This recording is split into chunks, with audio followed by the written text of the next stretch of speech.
5 स्थान है जहां पर भगवान शंकर को चढ़ा हुआ जल यदि हम लगाते हैं तो हमारे 9 ग्रह, चाहे शनि हो, चाहे राहु हो, चाहे केतु हो, चाहे बृहस्पति हो, सारे ग्रह हमारे अनुकूल हो जाते हैं। 5 स्थान बताए और बड़े सावधानी से स्मरण करिएगा उन 5 स्थानों का। शिवजी पे चढ़े हुए जल को यदि हम झेल कर अपनी नेत्रों पर लगाते हैं, मस्तिष्क पर लगाते हैं, कर्णों पर लगाते हैं, कंठ पर लगाते हैं और अपने हृदय पर लगाते हैं तो व्यक्ति की जिंदगी में कैसा भी ग्रह का दोष हो वो धीरे धीरे समाप्त होते चलेगा। नेत्र, कर्ण, मस्तिष्क, कंठ और हृदय,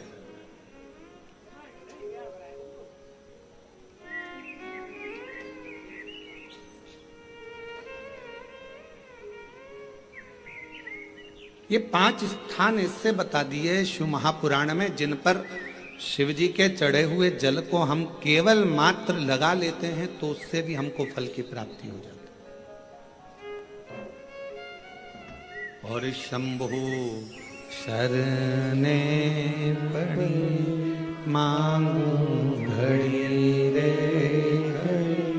दुख काटो दया करी दर्शन हो। शंभु शरणे पड़ी मांगू घड़ी रे दुख काटो दया करी दर्शन। 5 स्थान शिव जी को चढ़े हुए जल को लगाने का। पहला स्थान बोलिए, जम के बोलो जरा, नेत्र। दूसरा स्थान कर्ण, तीसरा स्थान मस्तिष्क, चौथा स्थान कंठ और 5वां स्थान अपना हृदय। मात्र ये 5 स्थान शिव जी के चढ़े हुए जल को आप अगर लगा लेते हो तो तुम्हारे ऊपर किसी ग्रह, चाहे शनि हो, चाहे राहु हो, चाहे केतु हो, चाहे मंगल हो, कोई ग्रह आप पर भारी नहीं रह सकता। और एक प्रैक्टिकल कर कर देखना, शिव महापुराण सुना करो तो प्रैक्टिकल जरूर करा करो, क्योंकि आपको मालूम पड़ना चाहिए कहीं सीओर वाला महाराज झूठ तो नहीं बोल गया। प्रैक्टिकल जरूर करो और प्रैक्टिकल का फल मिले तो पत्र में जरूर लिखकर भेजो कि हाँ हमने कथा सुनी थी कोरबा की और कथा सुनने के बाद मुझे 3 महीने में जो प्रैक्टिकल करा मैंने तो उसका फल मिला मुझे। प्रैक्टिकल करो। जिस लड़की को, जिस लड़के को मंगल है और ब्राह्मण देवता ने यदि आपको कहा कि इनको मंगल है, इसकी शादी में देरी हो रही है, मंगल के कारण अगर शादी रुक रही है, देरी हो रही है, विवाह में देरी हो रही है, तो उस बेटी और बेटे को 3 महीना लगातार शिवजी पे चढ़े हुए जल को इन 5 स्थान पर लगाना प्रारंभ कर दे। 3 महीने के बाद वो खुद कहेगा कि हाँ हमारा संबंध जम गया, हमें मंगल से कोई दोष नहीं लगा। स्वयं शिव कृपा करते हैं, स्वयं शंकर करुणा।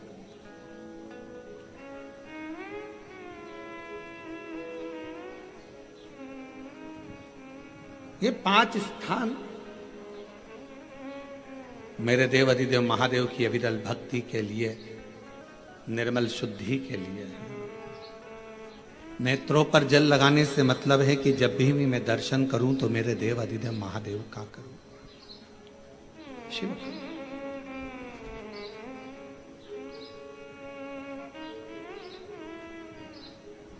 कंठ पर जल लगाने से मतलब है कि मेरे मुख से जो वाणी निकले, और मान लो मेरे मुख से कोई अपशब्द निकल गया तो किसी का बुरा ना हो जाए। कर्णों से जल लगाने से मतलब है कि मेरे कानों के माध्यम से जो शब्द मेरे अंदर जाएं वो मेरे जीवन का कल्याण करें।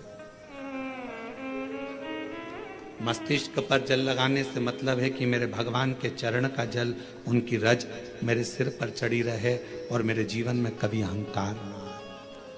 हृदय पर जल लगाने से मतलब है कि मेरे हृदय में भगवान शंकर के चरणों का वास नित्य प्रतीत है, हमेशा।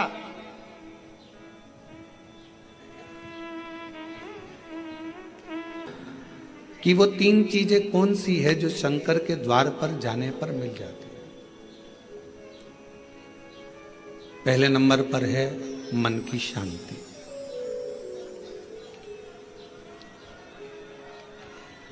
पहले नंबर पर है मन की शांति। जम के बोलो, क्या चीज है? मन की शांति। आप सुबह उठे, आपने लोटा लिया पानी का, जल का पात्र भरा और भगवान का स्मरण कर कर निकल चले। मन की शांति, ये बिना मांगे, शिव जी से आप नहीं भी मांगेंगे तो भी मेरा देवाधिदेव महादेव आपको दे देगा। दूसरे नंबर पर है, यदि आप गलत दिशा की ओर जा रहे हैं, आपने सवेरे से उठे, मंदिर चले गए, मंदिर में एक लोटा जल चढ़ाया, शिव जी की आराधना करी, तो आप मान लो आज आपका दिन ऐसा निकलने वाला था कि आप गलत दिशा में जाने वाले थे, गलत मार्ग की ओर जाने वाले थे, तो शिव जी के दरवाजे पर जाने से, शिव जी को एक लोटा जल चढ़ाने से भगवान शंकर आपको अच्छी दिशा दे देते हैं। ये दूसरे नंबर पर, ये दूसरे नंबर।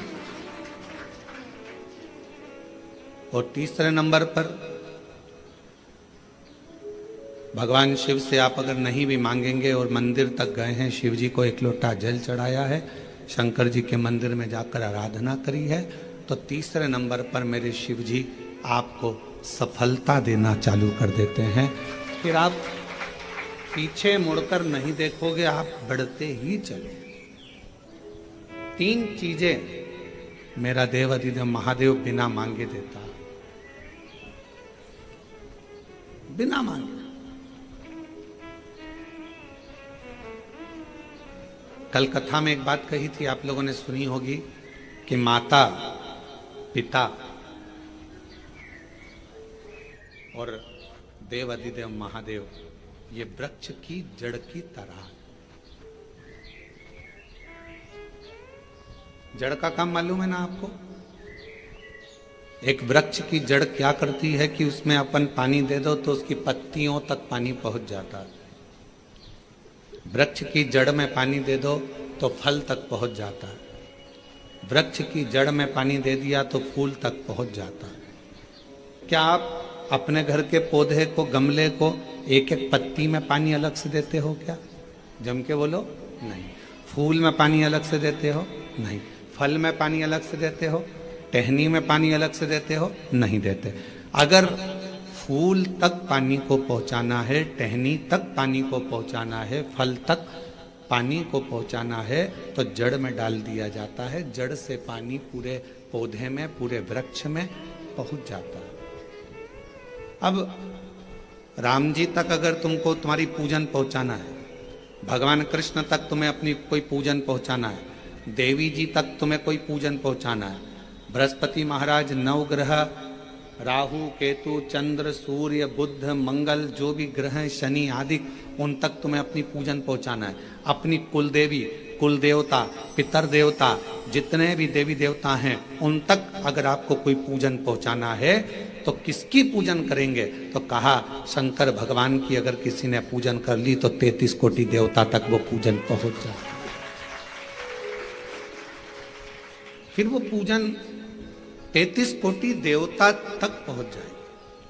ये जितने भी देव हैं, जितने भी देवता हैं, जितनी भी देवियां हैं, जितने भी देव आदि हैं, चाहे वो पितर देव हों, चाहे कुल देव हों, चाहे वो कुल देवी हो, और जितने भी देवी देवता हैं, ये वृक्ष की पत्तियां, फूल और फल हैं, और मेरा देवाधिदेव महादेव इस वृक्ष की जड़ है। जड़ को पूज लोगे तो सारे वृक्ष के अपने आप पूरी पत्तियों को, पूरे फल को, पूरी पुष्प को पूज दिया।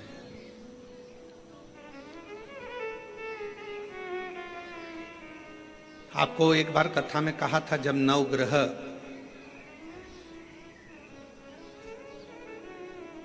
शिव महापुराण की कथा का वाचन किया था, तो उसमें वर्णन किया था। ब्राह्मण देवता ने पत्रिका देखकर, ज्योतिषाचार्य जी ने अपनी पत्रिका के अनुसार, आपकी राशि के अनुसार आपको बताया कि आपको राहु लग गया। किसी ने कहा आपको केतु लग गया, किसी ने कहा आपको मंगल लग गया, किसी ने कहा आपको बुध लग गया, किसी ने कहा आपको शुक्र लग गया, शनि लग गया। और शिव महापुराण की कथा में रुद्रखंड कह रहा, ऐसा कोई ग्रह नहीं है जो शंकर भगवान के पास आकर अपना विनय नहीं करा। सूर्य देवता ने भी विनय करा, चंद्र देवता ने भी विनय करा, सारे बृहस्पति हो, शुक्र हो, बुध हो, मंगल हो, ये सारे देवता भगवान शंकर से आकर विनय करे थे। तो शिव जी ने इनको वचन दे दिया था कि तुम पूरे नव की नव ग्रह मेरे शिवलिंग के पास में होगे, और जो मुझे जल चढ़ाएगा वो नवग्रह देवता अपने आप शांत स्वभाव में हो जाएंगे और उनको फल प्राप्त। ये शिव का वचन। एक पूजे सब पूजे।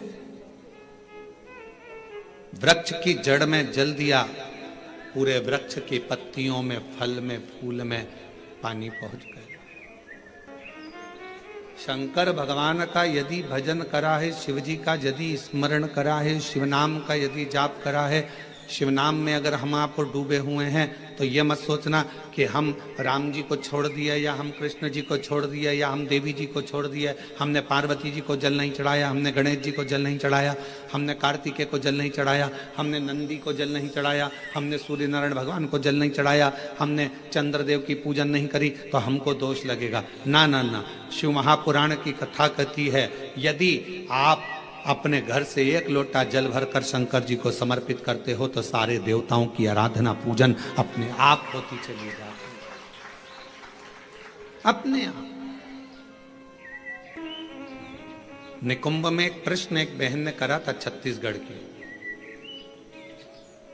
और छत्तीसगढ़ की जीजी कैसा प्रश्न कर सकती है, यह आप जरा सोच लेना। निकुंभ में एक छत्तीसगढ़ की बहन ने प्रश्न किया था, गुरु जी आप कहते हो कि शंकर भगवान के भक्त जब अपने प्राणों को त्याग कर जाते हैं तो शिव धाम में रहते हैं,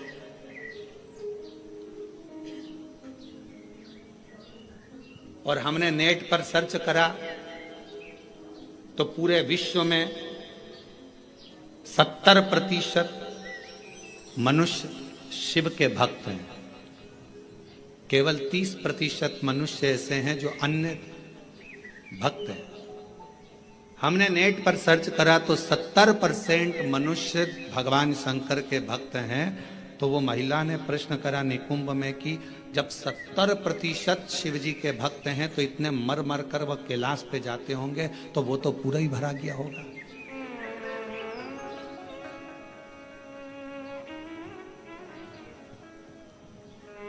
शिव जी अपने भक्त को कहां रखते? भगवान शंकर अपने भक्त को कहां रखते हैं? तो यदि मेरी बहन अगर कथा सुन रही होगी, निकुंभ वाली जिसने प्रश्न किया था, अगर वो कथा सुन रही हो तो उनसे कहूंगा, मेरे शंकर भगवान अपने भक्त को कभी भी कैलाश में यहाँ वहाँ नहीं रखते। अपने भक्त को भगवान शंकर अपने दिल में रखते हैं, जहाँ पार्वती जी का स्थान है, जहां मां जगतजननी पार्वती जी का स्थान है, उस स्थान पर भगवान शिव अपने संपूर्ण भक्तों को रखते हैं। फिर कहा, अगर ये भक्त अंदर रखे रहते होंगे तो भगवान इन भक्तों को, तो हमारा निवेदन है, बहुत सारी केरियां आना चालू हो गई है, अचार डालने का समय आ गया, और कुछ कुछ मेरी जीजियों ने, जीजाओं ने तो डाल भी लिया होगा।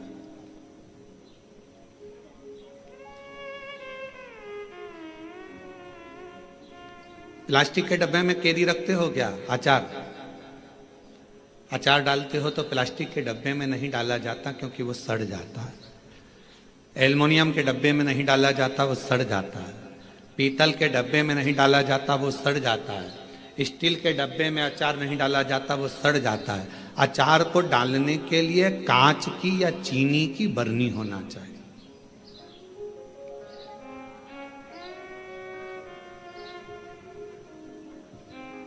अचार को डालने के लिए कांच की बरनी हो या चीनी की बरनी हो,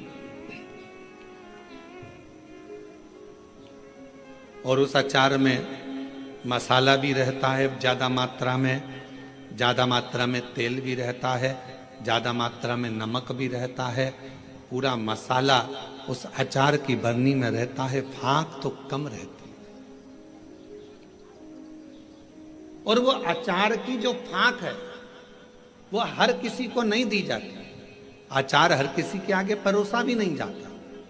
कोई खास आता है तो अचार दिया जाता। और अचार खाने का भी तरीका, किसी को फांक पसंद आती है, किसी को मसाला पसंद आता है, किसी को तेल पसंद आता है। उसी तरह भगवान शिव की कथा कहती है, शंकर जी कहते हैं माँ पार्वती जी से जो मेरा भक्त है उसको मैं अपने हृदय में रखता हूँ और देख लेता हूँ जिस जगह पर भजन की कमी होती है, शिव नाम की कमी होती है, वहीं पर अचार की एक फांक निकालकर पटक देता हूं और दुनिया के लोग वो अचार की फांक को चाटना प्रारंभ कर देते हैं। अब ये कथा हो क्या रही है? ये शिव महापुराण की कथा, ये भगवान की कथा अचार की फांक है और आप और हम सब उसको चाटने के लिए बैठे हैं। किसी को भजन में मजा आए, आनंद आएगा, किसी को भगवान के दृष्टांत में आनंद आएगा, किसी को फांक में, कथा में आनंद आएगा। सबका तरीका अपना अपना, सबका तरीका।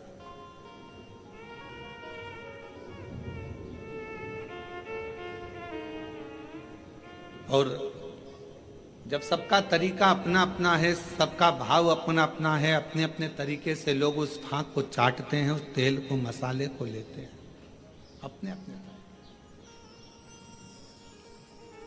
उसको धारण करना, भगवान शंकर कहते हैं कि मेरे नजदीक में आने वाले को, मेरे पास आने वाले को मांगना नहीं पड़ता। मेरे पास अगर आकर कोई, केवल मेरे नजदीक में आकर यदि कोई मेरे द्वार पर देहली को पार कर कर और मेरे करीब में यदि कोई आ जाता है, उसको 3 चीजें शिव जी कहते हैं मैं बिना मांगे देता हूं। वो 3 चीजें कौन सी है? सब लोग बोलेंगे। पहले नंबर पर शांति, दूसरे नंबर पर सफलता और तीसरे नंबर पर दिशा। क्या क्या चीज है? शांति, दिशा, सफलता। आप शिव जी के दरवाजे पर जाना प्रारंभ करें, आप शंकर की चौखट पर जाना प्रारंभ करें, आप शिव जी के दरवाजे पर। अभी आप लोग शिव महापुराण की कथा में आए हो, किसी किसी को हम दिख रहे होंगे, किसी किसी को नहीं दिख रहे होंगे। अब किसी के मन में आएगा कि गुरु जी नहीं दिख रहे हैं, हम कथा में आ गए। तो शिव महापुराण की कथा देखने का विषय नहीं, सुनने का विषय है। आपको जहां मिल जाए, जैसा मिल जाए, उसको धारण करो, श्रवण करो। हमने कई बार कथाओं में कहा आपके घर की टीवी चालू कर दो, आप अपना काम करते रहो, अपने कर्म में लगे रहो और भगवान शंकर की कथा उसको सुनते रहो, उसको श्रवण करो।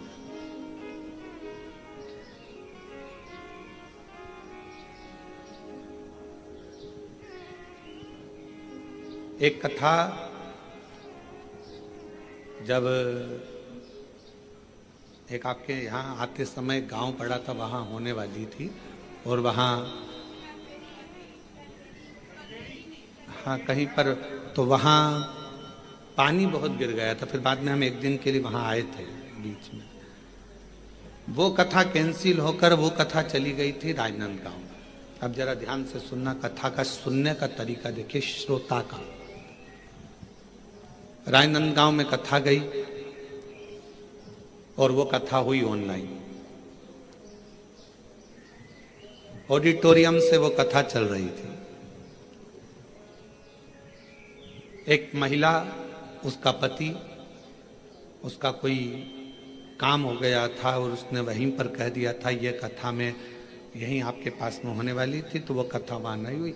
जहां होगी मैं वहां पहुंचकर उस कथा को सुनो।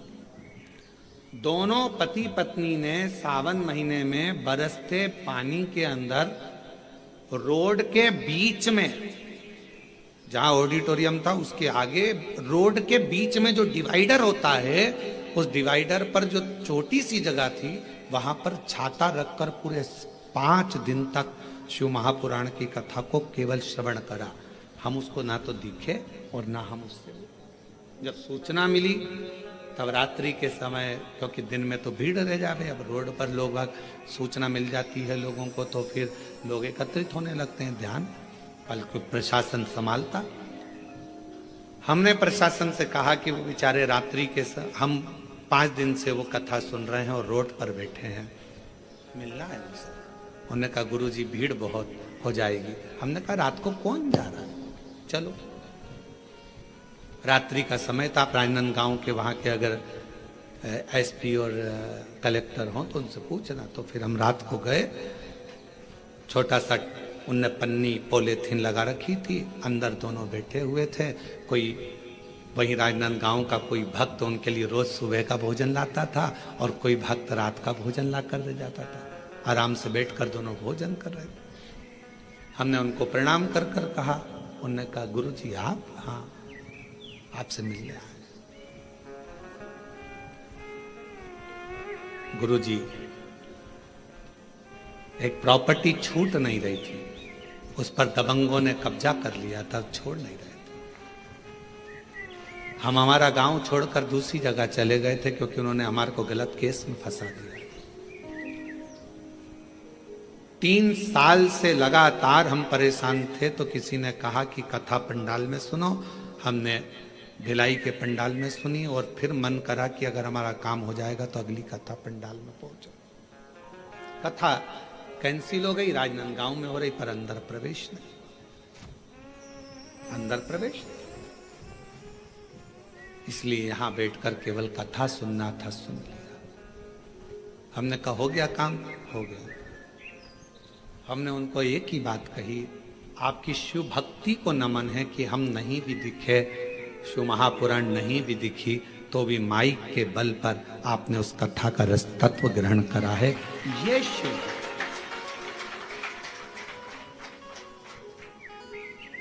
शिव उपासना किसको कहते हैं? 2 चीजें मेरे शंकर को प्रिय लगी है मानव से, एक पानी, दूसरी वाणी। मेरे शंकर भगवान ने मनुष्य देह से 2 चीजें मांगी है, एक पानी मांगा और दूसरा वाणी मांगा। आप शिव जी को 1 लोटा पानी चढ़ा रहे हैं, आप अपना कल्याण कर रहे हैं। शिव जी को अपनी वाणी से श्री शिवाय नमस्तुभ्यं, श्री शिवाय नमस्तुभ्यं, श्री शिवाय नमस्तुभ्यं, श्री शिवाय नमस्तुभ्यं। आप अपनी वाणी से जब भगवान शंकर के नाम का उच्चारण कर रहे हैं तो वो शिव को पसंद आ रहा।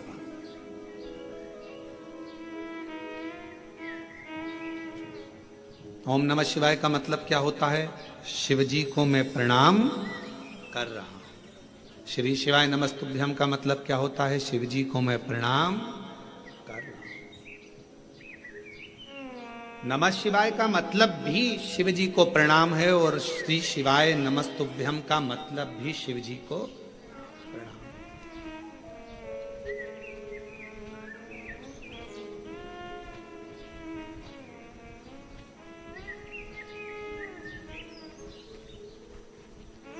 कलिकाल में बहुत सारे लोग भ्रम उत्पन्न करेंगे। कोई कहेगा महिला ओम नमः शिवाय न बोले, कोई कहेगा नमः शिवाय बोले, कोई कहेगा ये बोले, कोई कहेगा वो बोले। इसलिए मेरे शंकर भगवान ने शिव महापुराण में एक अलग से ऐसा अक्षर, ऐसा शब्द, ऐसा मंत्र, ऐसा जाप कह दिया कि कोई भी हो, किसी भी अवस्था में हो, वो जप ले, शिव की कृपा बरसना प्रारंभ हो जाती है। आप भटको मती।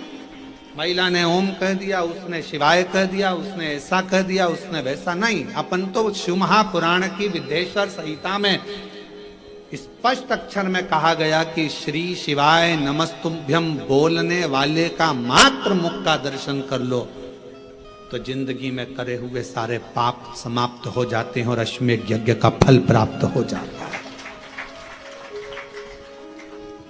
आप उसका जाप करिए, स्मरण करो। किसी शिवालय में दर्शन करने के लिए जा रहे हो तो भगवान शंकर का नाम लेकर श्री शिवाय नमस्तुभ्यम। और हम तो फिर कहेंगे, जब रक्षाबंधन का त्योहार आता है ना, हिंदू सनातन धर्म के जितने त्योहार आते हैं उस समय पर कोई ना कोई बात सामने आ जाती है। फिर कोई कहेगा भद्रा लगा, कोई कहेगा ये लगा, कोई कहेगा वो लगा, कोई कहेगा कल दिवाली मनाओ, कोई क्या आज होली मनाओ, तो कोई कहेगा कब मनाओ। आपका एक निवेदन करेंगे, सनातन हिंदू धर्म के त्योहारों को कई बार विभाजित करने का प्रयास किया जाता है, पर आपका जिस दिन दिल कर जाए और जिस दिन तुम्हारा मन दिल से भगवान शंकर की अविरल भक्ति की ओर जुड़ जाए, उस दिन श्री शिवाय नमस्तुभ्यम कहकर, ओम नमः शिवाय कहकर भगवान का नाम लेकर तुम कुछ भी काम करोगे वो सफलता ही देगा। कभी गलत कर्म नहीं, वो आपको भटकाएगा नहीं, वो आपको विघ्न की ओर नहीं पटकेगा, वो आपको तकलीफ की ओर नहीं पटकेगा। राखी पर रक्षा सूत्र बांध रहे हो, राखी पर राखी बंधवा रहे हो, श्री शिवाय नमस्तुभ्यम बोलकर बांधो तो बहन का भी कल्याण और भाई का भी कल्याण हो, बहन का भी कल्याण और भाई का भी कल्याण। शिव नाम की आराधना से, भगवान शंकर के नाम आराधना से, शिव तत्व की आराधना से, और शिव नाम में कितना बल है, भगवान शंकर के नाम में कितना बल है। कोई पूछे देवऋषि नारद जी की बहन से, देवऋषि नारद जी के भांजे से। देवऋषि नारद जी की बहन का नाम था ऋषिका। जम के बोलो, क्या नाम था? ऋषिका। और भांजे का नाम था पर्वत मुनि।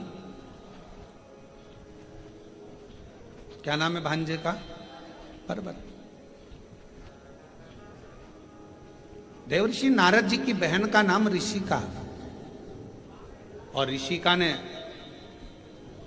एक बार देवऋषि नारद जी से पूछा कि मुझे शंकर की भक्ति को प्राप्त करना, वो भक्ति मुझे मिल कैसे सके, मुझे वो भक्ति कैसे मिलेगी? तो कहा, कोई शंकर के मंदिर में जा रहा हो, शिव महापुराण की कथा सुनने के लिए जा रहा हो, शिव का नाम लेने के लिए जा रहा हो, शंकर की भक्ति को कोई धारण कर रहा हो, और कोई शिव में अपना दिल, अपना मन, अपना श्रवण, अपनी इंद्रियां शंकर भगवान में लगाया हुआ हो, यदि उसका मुख तुमने मात्र झूठा करा दिया तो शंकर की भक्ति का फल तुम्हें अधिक से अधिक प्राप्त हो सकता। अब आप लोग उठाकर देखिए, हमारे यहाँ एक शब्द कहा जाता है, भूखे को भोजन और प्यासे को पानी। जय बाबा, जम के बोलो जय बाबा। बर्फानी, इतनी ऊपर बर्फानी बाबा बैठे हुए हैं। अमरनाथ जी की गुफा में कथा चल रही है, अमरनाथ जी की गुफा में शंकर जी बैठे हैं, अमरनाथ जी की गुफा में मेरे देवादिदेव महादेव बैठे हुए हैं, और दुनिया के लोग वहाँ लंगर चला रहे हैं, वहाँ भंडारा चला रहे हैं, वहाँ भोजन करा रहे हैं, वहाँ प्यासे को पानी पिला रहे हैं। क्यों? उन्हें क्या फल मिलेगा? तो शिव महापुराण में ऋषिका की कथा कहती है, देवऋषि नारद जी की बहन की कथा कहती है कि ऋषिका, अगर शिव भक्ति की शुरुआत यहीं से प्रारंभ हो जाती है जब कोई शिव भक्त का मुख झूठा करा दे।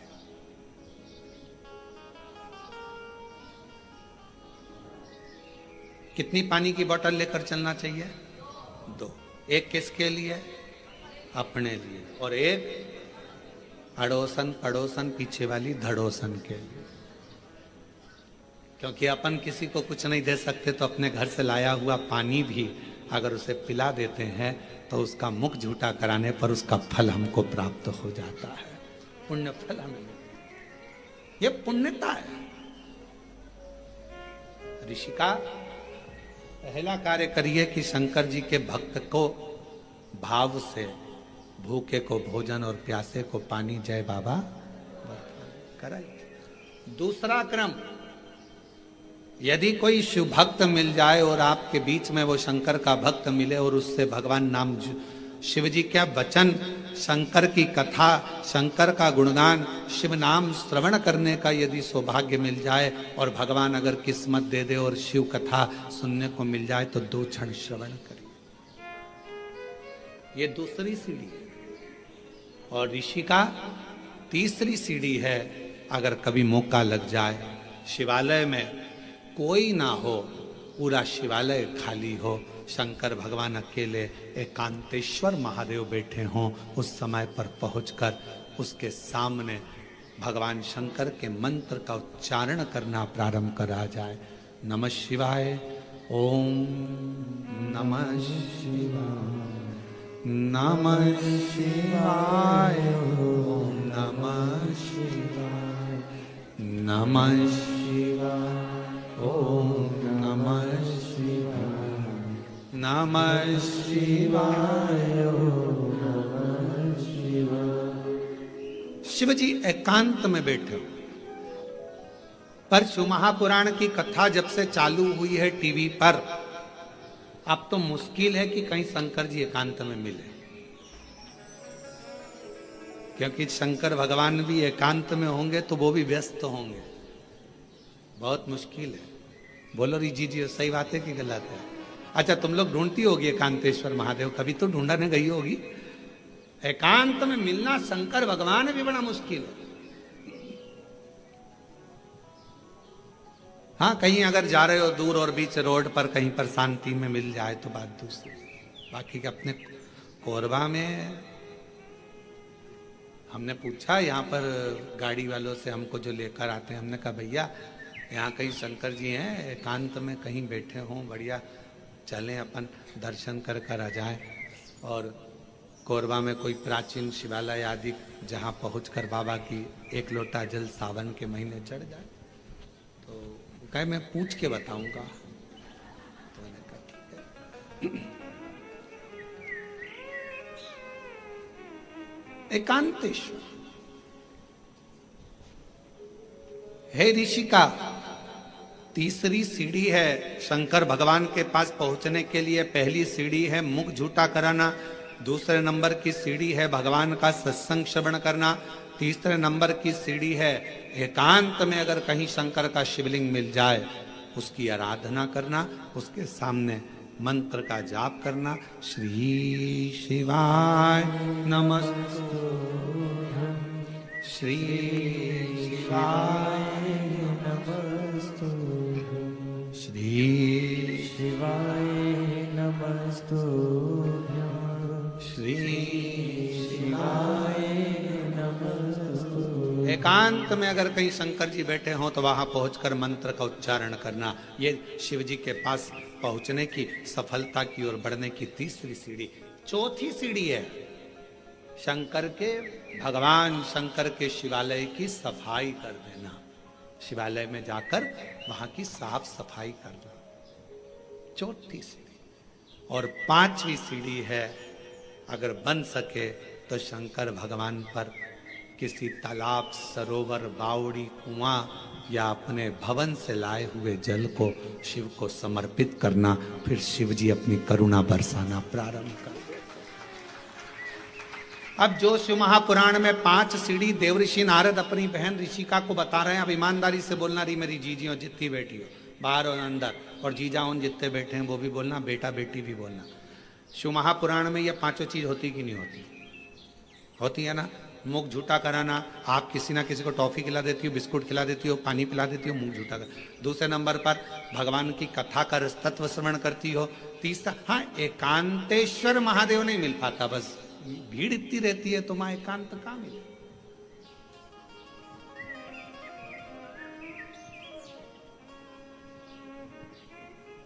अभी हम जहां से आ रहे हैं वहां से लेकर ये होटल तक के बीच में रोड पर तुम देखो जरा, लोग खड़े रहते हैं। एकांतेश्वर है। बस एक चीज की कमी है कि एकांतेश्वर नहीं मिलता। चौथे नंबर के सफाई करने का मौका मिलता है जब आप कथा स्थल पर आओ। यहां पर भले होटल वाले लगे होंगे, सफाई करने वाले लगे होंगे, कर्मचारी लगे होंगे, पर आपका फर्ज है जब आओ कथा में बैठो तो गादी चादर सब अच्छे से बिछाकर लोगों के जो भी आए हैं 150 लोग उनके बैठने की सही व्यवस्था करना ही। भले अपन ने होटल वाले अपनी व्यवस्था करें, पर फिर भी अपना कर्तव्य है कि एक बार उस स्थान को साफ कर।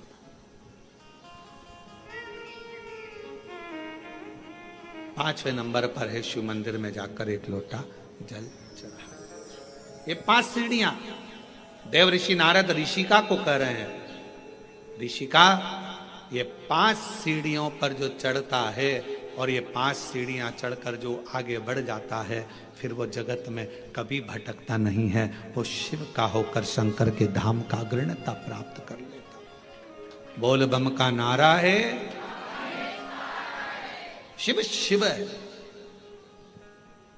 और मैंने तेरे ही भरोसे बाबा, तेरे ही भरोसे हवा बिच उड़ती जावांगी बाबा, डोर हत्तो छड़ी नामे कट्टी जावांगी।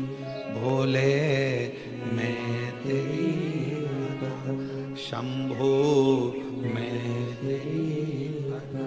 हवा बिच उड़ती जावांगी बाबा, डोर हत्तो छड़ी नाम कटी जावांगी। भोले मैं तेरी शंभो मैं तेरी। 5 सीढ़ियां ऋषिका ने उन 5 सीढ़ियों को पार कर लिया। शिव की कृपा हो गई। ऋषिका ने अपने पुत्र पर्वत मुनि को भी समझाया कि शिव की भक्ति के बिना सब सुना, सब सुना।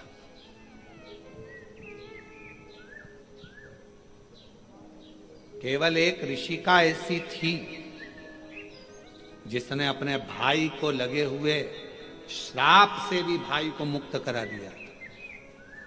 देव ऋषि नारद को दक्ष प्रजापति का श्राप लगा था कि तुम एक जगह नहीं टिक सकते। बोलो लगा था कि नहीं लगा था? जम के तो बोलो जरा, लगा था ना? ए नारद, तुम एक जगह पर नहीं रुक सकते क्योंकि तुम्हें श्राप है मेरा। तुमने मेरे बेटों को सत्संग में लगा दिया। उनको तो सृष्टि की रचना करना थी और तुमने उसको सत्संग में लगा दिया। ये मेरा श्राप है तुमको नारद कि तुम एक जगह नहीं टिक सकते, तुम एक जगह नहीं बैठ सकते। ये मेरा श्राप है।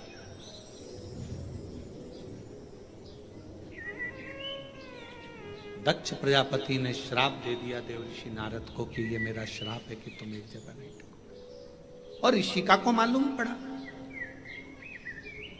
बहन ऋषिका को यह मालूम पड़ा कि मेरे भाई को श्राप लगा है। ऋषिका ने जो शंकर जी की भक्ति करी थी, शिव का स्मरण करा था, शंकर का मंत्र जाप करा था। ऋषिका पहुंच गई रक्षा सूत्र के दिन, रक्षाबंधन के दिन। ऋषिका ने जब देव ऋषि नारद के मस्तक पर तिलक करा, हाथ में रक्षा सूत्र राखी को जब बांधा, तो शिव नाम लेकर राखी को जैसे ही बांधा, देव ऋषि नारद उस श्राप से मुक्त हो चुके थे। और देव ऋषि नारद जहां सत्संग होता था वहां बैठकर कथा का तत्व ग्रहण कर लेते।